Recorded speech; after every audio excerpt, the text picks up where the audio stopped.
Ayan, na-chromium. Napunit yan. Ayan o, ganito yan, ma'am. Sa mga muna yan, hindi siya totaling hindi siya totaling na punit. Lapit mo rito pa.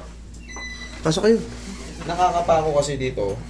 Base dito, ayan, tignan mo, ganda. Ito, ayan o. Na-disgrasya kasi si ma'am, ayan. Ayan o. Ayan buto. Ngayon, dahil back 24 lang, ito lang 24. Ito yung nangyari sa ma'am, stretching of the acromion clavicular ligament. Hindi siya totaling naputol kasi ito yung separation eh. Pag naputol yan, makikita mo talaga, bukol na bukol yan dito sa may ano. Ngayon, ito nangyari sa iyo. Yan. Warning siya, ganyan. Yan, kaya nakaangat. Ngayon, syempre, bago mo maputol yan, ay bago mo maano yan, upo ka. Upo ka.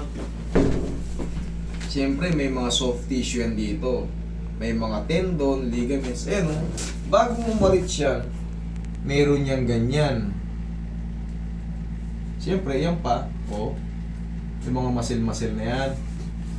Siyempre, na-disgrasya ka sa motor eh. May kasamang lamog yan. Alam mo, flexi, talagang may ano yan. Talagang pwedeng ibaldog-baldog yan. Napuputol lang yan, yung ligaments na yun, pagka yung malakas na impact. Pero sa'yo, normal pa yan na mararamdaman mo talagang hindi mo maangat, masakit. Pero gumagaling din yan. Pwede mong ipa-opera yan, pwedeng hindi. Yan o, sa x-ray niya. Point. Yan, ganyan yung nangyari dyan. Hindi siya totally na, no? No fracture. Eh, no fracture naman talaga, pero yung pagkapit nga yan. Yan. Okay, ma'am. Ngayon, mamassage-massagein mo lang yan. Kahit naman kasi iangat ko yan, ganunin ko, tutunog yun dito, hindi pa rin babalik yun. Ang kakailanganin mo lang dyan, shoulder support.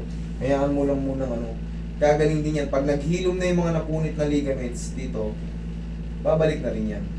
Ngayon, pag ibinuhat mo yan, masakit yan, sasakit yan. Pag Hindi binuhat ko mo, nga po siya mabuhat. Oo. Kahit po tubig, isang...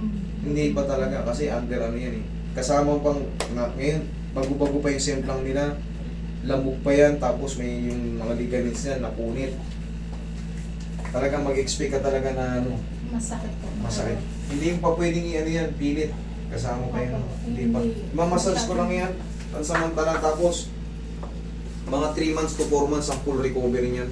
Yun ang totoo.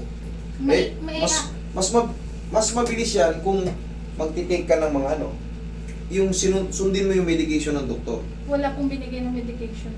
Yung mga... pain reliever lang po. Ganun lang talaga muna nga yun.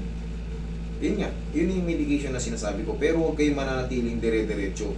Pag intense pain lang, tsaka lang kayo minom. Basta prescribe ng doktor, inumin nyo. Pero kung hindi, dito kasi hindi ako nag-aano ng ganyan, Dok. Kaya kasi sabi ko sa inyo, kung ano yung sinabi sa inyo ng doktor, may prescribe ng doktor, mga reseta, yan lang bilhin nyo. Kasi ito, 3 to 4 months pa ngayon to. Ngayon, pagka lumampas na yung ilang buwan, okay na, kahit baldog-baldugin mo yan. Babalik po siya. Oo, maangat mo yan. Maangat mo yan. Sasakit lang ulit yan pagka yung masyadong mabigat yung binuhat mo. Pero yan, pag napahinga naman isang linggo, goods ka na naman. Pwede mo na maipuwersa yan. Makakabuhat-buhat tayo, may aangat natin yan. Ngayon lang kasi, bago-bago pa yung semplang mo, lamog pa yan dito mo, yung deltoid muscle mo. Ito, nakaangat to. Kahit nakapikit ako, alam ko na may mali. Kanina pa lang, kahit hindi mo ipakita sa akin yun. Pagbaba mo pa lang sa motor, alam ko na kagad eh. Basta mga ganyang semplang, naunin pa ganyan. Ito po yung... Asahan nyo, yung acromion clavicular joint, bumibitaw yan. Nagkukulang lang kayo sa paliwanag, kaya hindi nyo maintindihan bakit masakit pa rin ilang araw na. Dapat to, wala naman daw fracture, wala naman daw dislocate. Hindi nga siya dislocate, napunit nga yung Pero sadyang putol yung AC joint na yan. Okay, relax ka lang. Tapos madalas mo lang siyang ganyan-ganyanin. Para hindi siya mag-stack up yung Okay? Tapos minsan naabot-abot ka ganyan. Yan. Maangat naman yan, Oo. Yun, maangat naman yan. Pero kailangan mo lang muna tiisin yung Hindi yan maapektuhan, basta palagi mo lang gaganyan-ganyan. Tapos aplusin mo ng pau. Ha? Ganun lang. Ayaan mo muna siya. Talagang normal lang, mamamaga lang yan. Okay? Sige, huwag mo lang basahin. Pero Pero mas matagal. Pero yan, magaganon mo yan. Kaya hindi naman siya frozen shoulder, hindi yan frozen shoulder. Acromion ang tawag yan. AC joint. I-type mo yan sa ano, ganun din ang lalabas dyan sa'yo. Okay? Sige, huwag mo lang babasahin.